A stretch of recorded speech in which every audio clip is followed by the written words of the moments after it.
Tyler Zula here. And the news of the day is that Taijuan Walker has been released by the Philadelphia Phillies. And I'm not surprised that this happened. I am surprised that it happened today, but I think the writing was on the wall for Taijuan Walker's release as a member of the Phillies after last night's start. Now, I do need to say before we continue, this is take two of this event, because if you were around for the first video, you realize that I'm a bozo and just recorded my entire video and the entire live video with my microphone muted. So you just saw me, going through motions and screaming into the ether.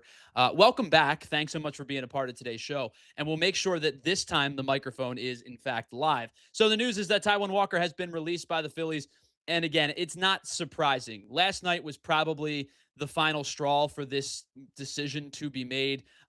In fact, I did a short just a few hours ago asking, is this the final time that Taijuan Walker is going to take the mound as a member of the Phillies? And it turns out that the answer is yes. He gives up four earned runs last night, 5 runs in total. And the appearance last night was kind of emblematic of the starts that Taijuan Walker had this year, kind of emblematic of the tenure that Taijuan Walker had as a member of the Phillies. And those 4 earned runs that he gave up last night ballooned his ERA to 9.13 on the season. Now, I put his numbers into kind of a quantitative threshold to get an understanding of where he was against the rest of the league.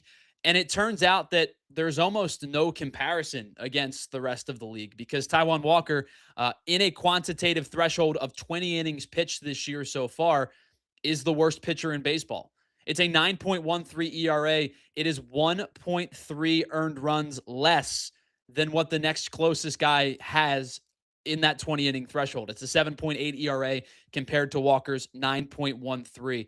He's also given up 8 home runs this year, which are the second most among starting pitchers in all of baseball. Zach Littell, who, by the way, I will say, hand up, I was somebody that wanted Zach Littell as a member of the Phillies this offseason, because I thought the Phillies starting pitching depth was thin, especially with Zach Wheeler not going to start the year and kind of still not knowing yet what Andrew Painter's role was going to be and how he would thrive as a member of the starting rotation. Plus, having Taijuan Walker cemented into the rotation, Zach Littell was a guy that I wanted in the offseason. And quite frankly, I am glad that the Phillies did not acquire him, because he's been equally as bad to start the year. Well, not equally as bad, but almost as bad as Taijuan Walker. He's given up 11 home runs this year. Taijuan Walker's 8 is second to those 11 home runs that Zach Littell has given up. And the last thing that I noted was, of pitchers with at least 20 innings pitched this year, Taijuan Walker was one of 3 pitchers with an opponent's OPS over 1, which means that, he's one of 3 guys in baseball with a 1,000 OPS or worse. It's just, all of the metrics tell you that he was bad, and the numbers back up the fact that he was, in fact, one of the worst starting pitchers in baseball this year, or pitchers in general, because, obviously they were using an opener to try to skirt the first inning issues that Taijuan Walker was having. On top of that, the big issue for me is the 2.074 whip, that Taijuan Walker posted this season. It's 14.3 hits per 9 innings pitched. 2.074 tells you that he is giving up over 2 base runners per inning. And the reality is, I went back and looked at some of the other numbers throughout Taijuan Walker's career. And the reality is that these numbers are worse across the board than every other start and every other place that Taijuan Walker has pitched. Now, I was never asking Taijuan Walker to be, the numeric guy that he was in Arizona or in New York or even in Seattle. And B, I was never asking him to be the velocity guy that he was in Seattle and Arizona specifically. But when you take a look at Taijuan Walker's numbers and you break them down stop by stop, Philadelphia was by far the worst of basically every place that he has pitched in his career. Now, we're going to exclude the 6 appearances in Toronto, where he pitched really well to a 1.3 ERA, but it was just 26 innings. So we'll exclude the 6 appearances that he made in Toronto and focus on Seattle, Arizona, New York, and Philadelphia. He was 24-25 in his 89 appearances as a member of the Phillies. It's the most appearances and the most starts that he has made by any team in his almost 10-year major league career. His almost 15-year major league career. When you look at the numbers, they all skew in the negative in his time in Philadelphia. He's a 5.12 ERA over those 89 appearances and 71 starts as a member of the Phillies.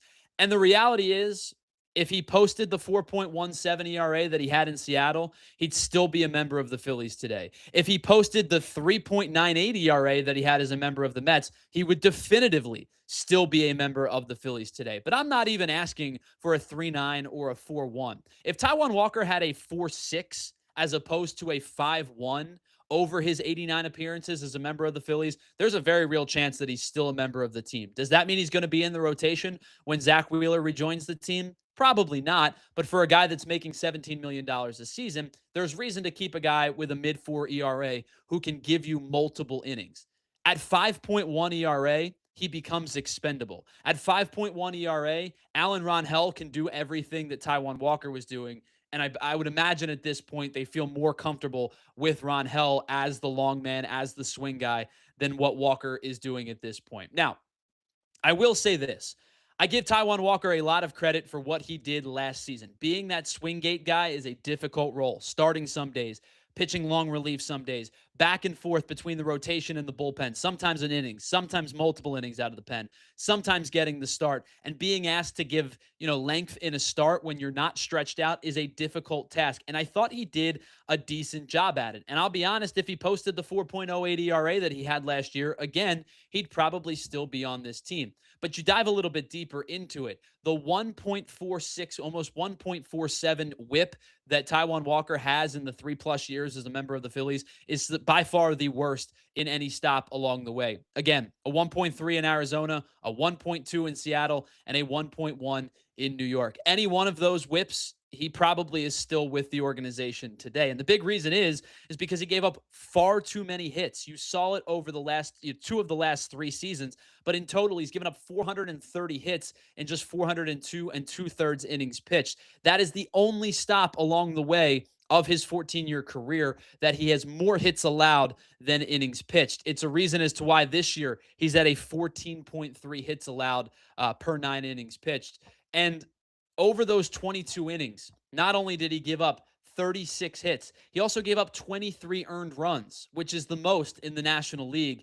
And it's a big reason as to why his ERA is 9.13 as he was released.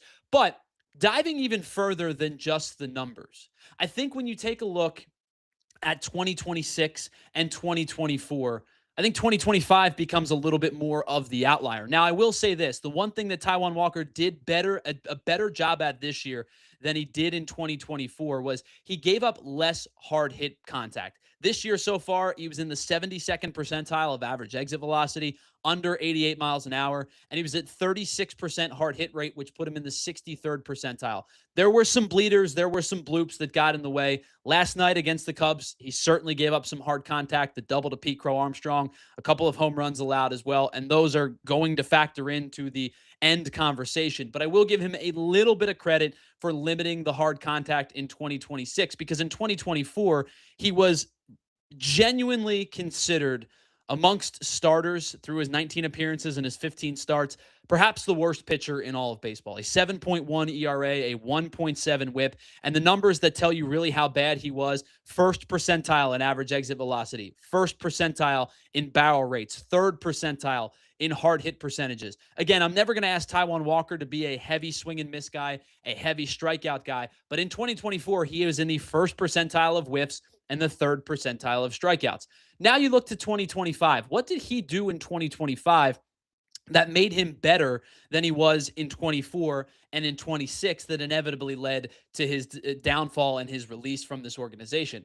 Well, the implementation of the cutter, first and foremost, I think was the big factor. His cutter usage went up to 30% in 2025, and it was a really effective pitch for him. It allowed him, because his velocity is not particularly strong, it allowed him to pitch on the hands to lefties and run a cutter away from the righties with having some velocity still on that pitch, which effectively allowed him to limit hard contact. It missed the barrel of the bat. There was a lot of weaker contact on that cutter. The cutter splitter sinker combination worked for him significantly better in 25 than it did in 26. And specifically the cutter splitter combination, which he used 52% of the time in 2025, allowed him to limit hard contact better than he has in years past, allowed him to miss the barrel of the bat more. And it's why his numbers and his expected numbers were down in 25 compared to 26.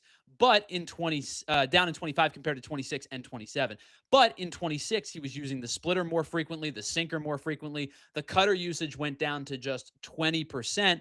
And you see the expected numbers bounce back up. So not only are the actual numbers not particularly strong, but the expected numbers, the model numbers, tell you that they back up how bad he was on the season. His expected batting average in 2026 was 309. It's in the bottom 7th percentile of all of baseball. In 2024, when he was widely considered one of the worst starters in the game, he was at 291. The same for the slug, 564 and 24. These are expected numbers, of course. 564 and 24, 566 in 26. And the expected ERA, even though it's better than his actual ERA of 9.13, is still 7.05, which ranks in the bottom 6th percentile of all of baseball.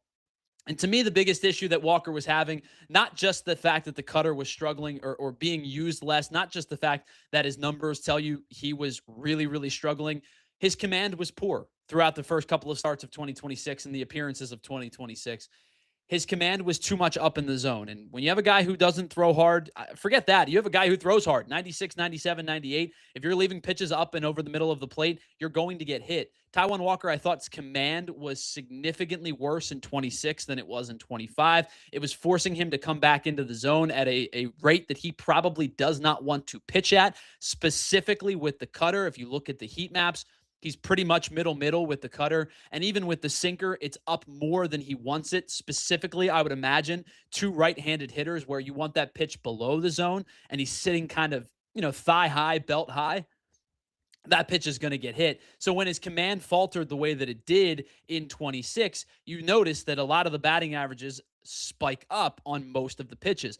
250 on the cutter in 2025, 368 in 2026, 280 on the splitter in 2025, 361 in 2026.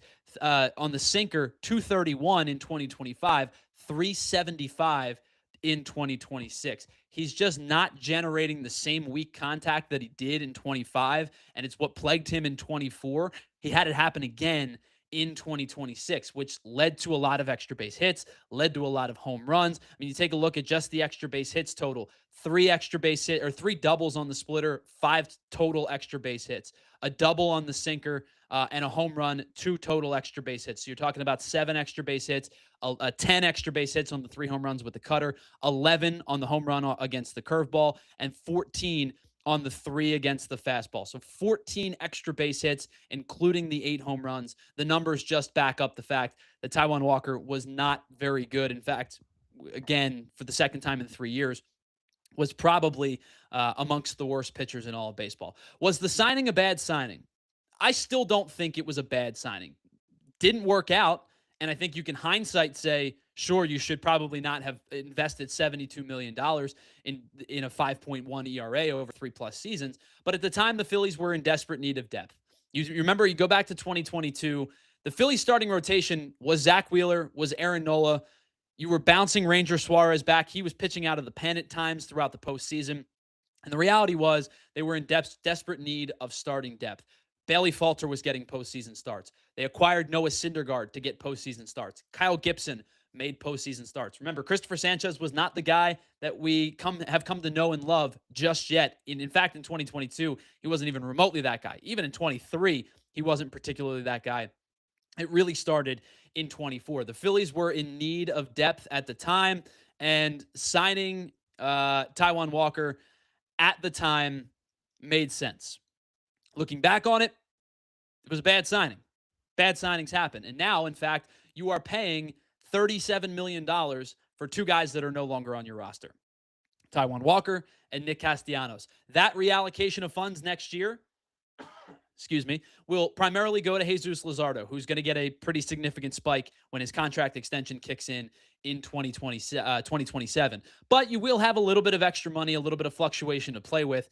And that reallocation of money is going to be important if this team is going to figure out a way to stay relevant past 2026, because they're not performing in 2026, but they do still have a core that they believe is going to compete in 2027 and beyond. So you'll get that money back. You'll figure out what you're doing with Jose Alvarado's money, which I believe is $9 million coming off the books. There's some money to play with. Alec Boehm will become a free agent, so that's $11 or $12 million back.